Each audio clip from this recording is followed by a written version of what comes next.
Hello everyone.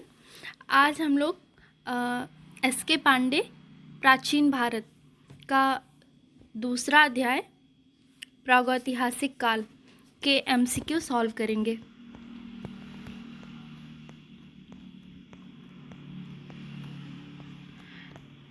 तो इसका पहला प्रश्न है, प्रागैतिहास का अर्थ है। तो प्रागैतिहास का अर्थ है कि वह इतिहास जिसको पुरातात्विक साक्ष्यों के आधार पर लिखा गया हो। दूसरा प्रश्न है, मानव को आग की जानकारी हुई। निम्न पुरापाषाण काल में मानव को आग की जानकारी हुई। फिर तीसरा प्रश्न है, पेबल उपकरण संबंधित है निम्न पुरापाषाण काल से। चौथा, सोहन घाटी का संबंध है निम्न पुरापाषाण युगीन स्थलों से। पांचवा प्रश्न है, बेलन घाटी से प्राप्त औजार संबंधित हैं। तो इसका सही विकल्प है निम्न पुरापाषाण काल से। मानव की आखेटक और खाद्य संग्राहक की अवस्था जुड़ी हुई है पुरापाषाण काल से। फिर सातवां प्रश्न है कि सल्कों से बने औजार संबंधित हैं मध्य पुरापाषाण काल से। आठवां है, भीमबेटका का संबंध है तो एक प्रागैतिहासिक स्थल जहां से चित्रकला के साक्ष्य प्राप्त हुए हैं, और यह भीमबेटका मध्य प्रदेश में है। पशुपालन संबंधित है मध्यपाषाण काल से। और भारत के दो सबसे पुराने ज्ञात मध्यपाषाण कालीन स्थल हैं सराय नाहर राय और महदहा।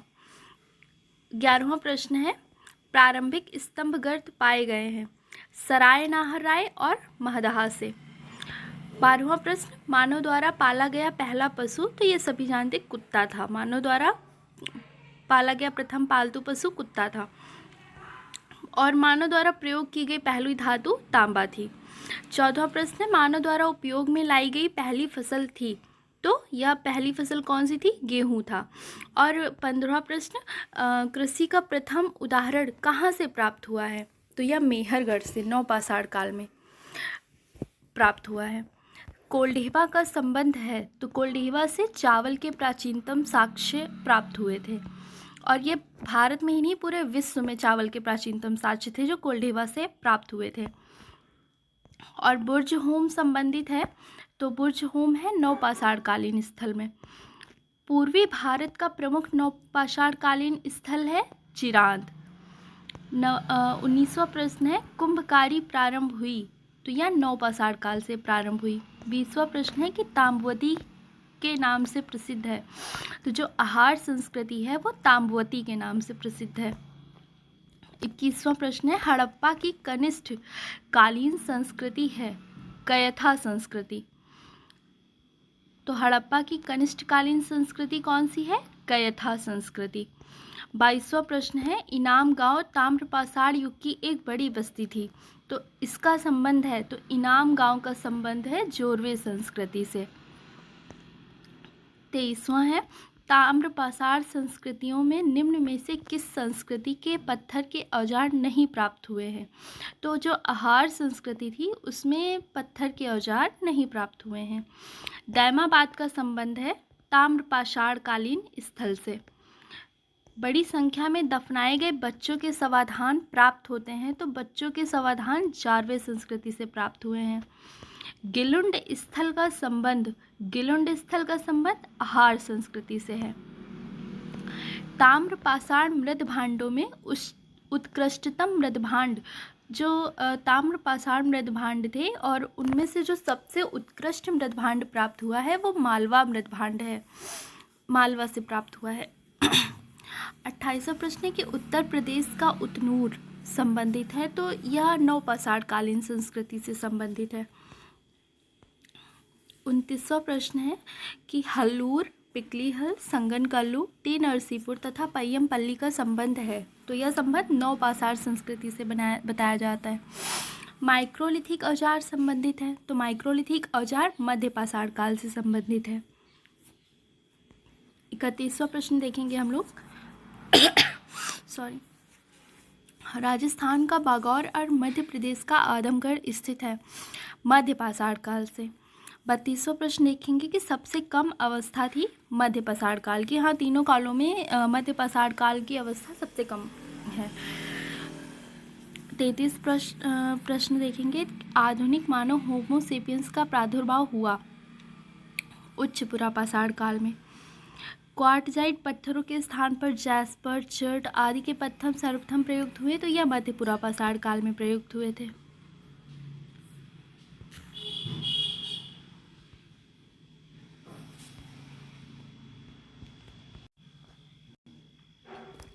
अग्नि का उपयोग करना मानव ने सर्वप्रथम सीखा नवपाषाण काल में।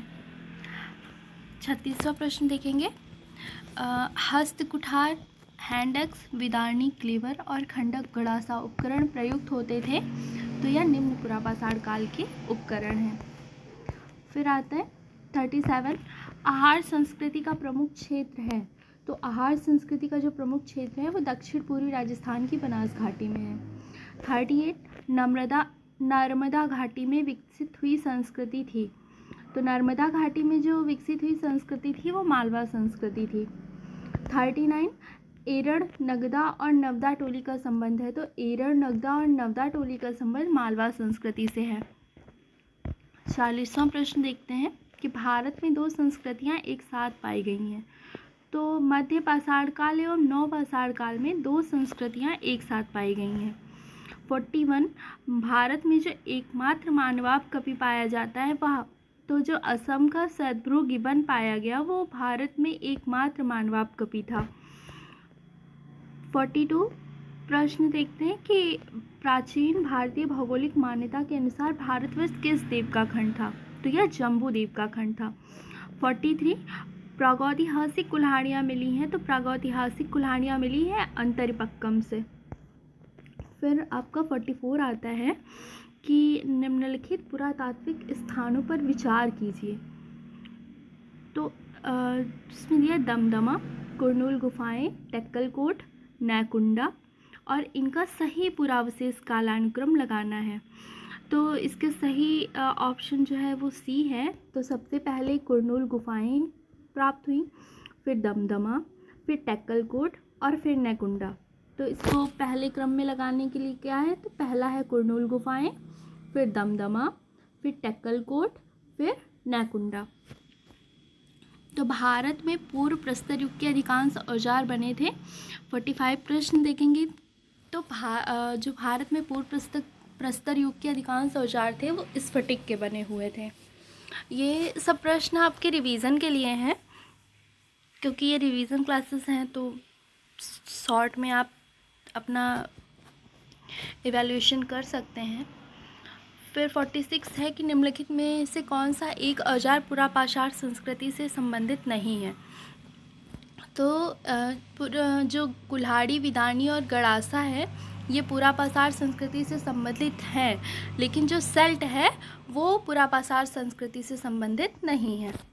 निम्नलिखित युग्मों पर विचार कीजिए तो यहाँ पे मतलब जो चीज़ें कहाँ से मिली थी वो दिखाना है तो ये सही है या नहीं। तो बस्ती स्थल चिरान से मिला था, समाधि स्थल पोरकालम से मिला था और बस्ती एवं समाधि स्थल दोनों के साक्ष्य पिपलीहल से प्राप्त हुए थे। ये तीनों ही सही है। फिर आता है कि 48 सूची 1 को सूची 2 के साथ सुमेलित कीजिए और सूचियों के नीचे दिए गए कूट का प्रयोग कर सही उत्तर का चयन करें। तो जो चौपानी मांडो है वो मध्य पाषाण काल का जो स्थल है और कुल्ली ताम्रपाषाण काल और अंतरिपक्कम जैसा कि अभी हमने ऊपर भी पढ़ा कि अंतरिपक्कम पुरापाषाण काल का है और इनाम गांव जो मिला है वो पूर्व हड़प्पा कालीन है तो इसका ऑप्शन बी सही हो जाता है। चौपानी मांडो पहले का चौथा मध्य पाषाण काल, कुल्ली ताम्रपाषाण काल और अंतरिपक्कम यानी सी का पहला और इनाम गांव डी का तीसरा।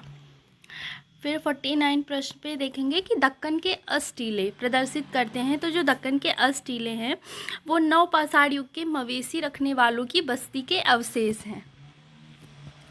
50 क्वेश्चन को देखेंगे कि निम्नलिखित स्थलों में से किस एक की खुदाई प्रस्तर युग से हड़प्पा संस्कृति तक निरंतर ह्रास और सांस्कृतिक विकास की प्रमाण देती है। तो जो मेहरगढ़ है वहाँ की खुदाई प्रस्तर युग से हड़प्पा संस्कृति तक निरंतर ह्रास और सांस्कृतिक विकास का प्रमाण देती है। 51। तो सबसे पहले का मानव सदृश प्राणी जो प्राज्ञ मानव होमो सेपियंस से प्रजाति रूप से भिन्न था, उसे सामान्यतः किस नाम से जाना गया? तो उसे पिथेकैंथ्रोपस के नाम से के रूप में जाना गया। 52 पिथेकैंथ्रोपस मानव को होमो सेपियंस से प्रजाति रूप से भिन्न माना गया, भिन्न मानव था। 52 में है कि ताम्र संचय का संबंध है गेरुवर्णी मृदभांड से। ठीक है। 53 भारत में एकमात्र जीवाश्म का प्रमाण मिला है शिवालिक पहाड़ी से। ये इम्पॉर्टेंट हो जाता है क्योंकि ये एक अपने आप में केवल मतलब सिंगल है। तो 53 प्रश्न जो है कि भारत में एकमात्र जीवाश्म का प्रमाण मिला, तो ये शिवालिक पहाड़ी से। एक फैक्ट अच्छे से, यहाँ पे तो सारी फैक्ट है। ब्लेड से बने औजार प्रमुख विशेषता थे उच्च पुरापाषाण काल में। पूर्व पाषाण काल के कुछ औजार 16 और सिंगी तालाब में पाए गए। तो जो ये 16 और सिंगी तालाब था, ये राजस्थान में स्थित है। 56 है सल्क निर्मित औजार प्रमुख रूप से पाए गए। तो सल्क निर्मित औजार जो है वो पुरापाषाण काल की विशेषता है। फिर 57 प्रश्न है कि सूची प्रथम को सूची द्वितीय से सम्मिलित कीजिए तथा सूचियों को नीचे दिए गए कूट से सही उत्तर का चयन कीजिए। ठीक है। तो ये सूची जो है वो मैंने सम्मिलित कर रखी हुई है क्योंकि बुक सॉल्व करी हुई है, तो वही मैं आप लोग को रिवीजन करा रही हूँ। तो आप देख सकते हैं कि उत्तर प्रदेश मुरहाना पहाड़, मध्य प्रदेश लाखा ज्वार, कर्नाटक कुपागल्लू, मध्य प्रदेश भीमबेटका, और ये सभी सही सुमेलित हैं। ठीक है। फिर आता है कि भेड़ बकरियां, 58 प्रश्न, भेड़ बकरियां आदि को रखे जाने का साक्ष्य प्राप्त हुआ है। तो ये बागौर से प्राप्त हुआ है। 59 प्रश्न है कि गंगा घाटी में चावल के प्राचीनतम प्रमाण प्राप्त हुए। तो ये 4वीं शताब्दी ईसा पूर्व में प्राप्त हुए थे। 60 क्वेश्चन, कपास का प्राचीनतम साक्ष्य प्राप्त हुआ। कपास का प्राचीनतम साक्ष्य प्राप्त हुआ मेहरगढ़ से।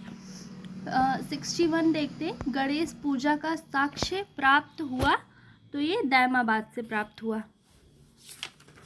तो ये बुक में 61 ही प्रश्न दिए हुए हैं।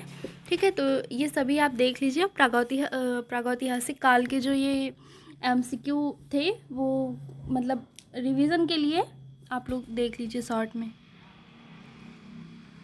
ठीक है। चैनल को शेयर कर दीजिए, सब्सक्राइब कर दीजिए, प्लीज़ लाइक कर दीजिए।